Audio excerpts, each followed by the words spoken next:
Tabac, drogue ou encore alcool.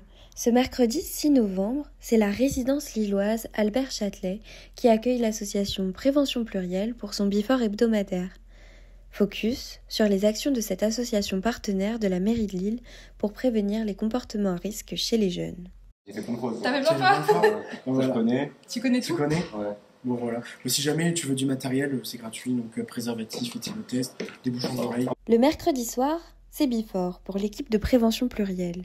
Pour cette jeune, en service civique, cette soirée un peu spéciale ressemble à ça.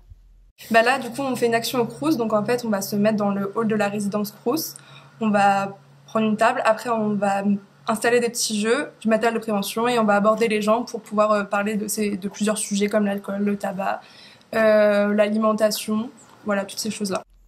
Mais la fête ne s'arrête pas les mercredis.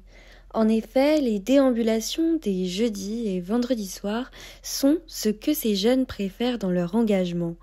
Mathias, président de l'antenne lilloise, nous parle de cette action. Les déambulations, c'est le jeudi et vendredi. En fait, les secteurs, c'est tous les lieux festifs de Lille. D'accord. Donc, les équipes se séparent en plusieurs groupes et ça peut être rue Solferino, rue Masséna, tout ce qui est autour du parc Jean-Baptiste Lebas.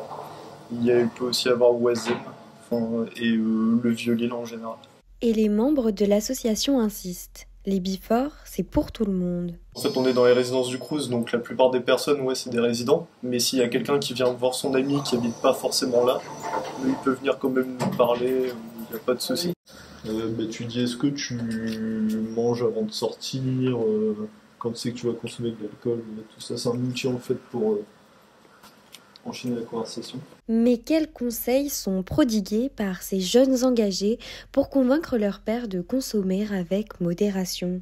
Par exemple, quand on est en déambulation, on va aller voir un peu les petits groupes, par exemple de 3-4 personnes, on va venir vers eux, on va leur dire qui on est, on va leur proposer du matériel de prévention, discuter un petit peu de l'alcool, de ce qu'ils font dans la vie, de vie sexuelle et affective, donc voilà. Et les gens sont plus ou moins alcoolisés aussi, donc quand ils sont un petit peu plus alcoolisés, on peut leur donner des conseils, boire de l'eau, manger, etc. On connaît plusieurs structures vers lesquelles on peut réorienter. Par exemple, si quelqu'un nous dit qu'il a une addiction, je sais pas, par exemple au cannabis, on peut le réorienter vers une structure qui va pouvoir l'aider.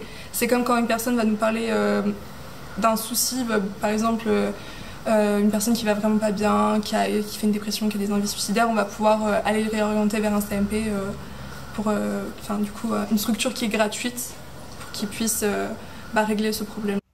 Après chaque intervention, les membres de l'association remplissent des fiches répertoriant des données, comme le temps de discussion ou encore le matériel mis à disposition.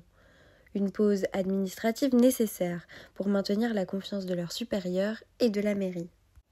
Mais quels profils sont recherchés pour réaliser des actions de prévention ?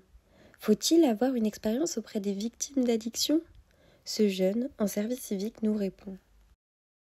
Du coup, je suis étudiant en sciences politiques et je suis en service civique auprès de la prévention plurielle. Il y avait un ami qui m'en avait parlé déjà et donc du coup ça m'a grave intéressé. J'ai passé un entretien avec une personne de la prévention plurielle.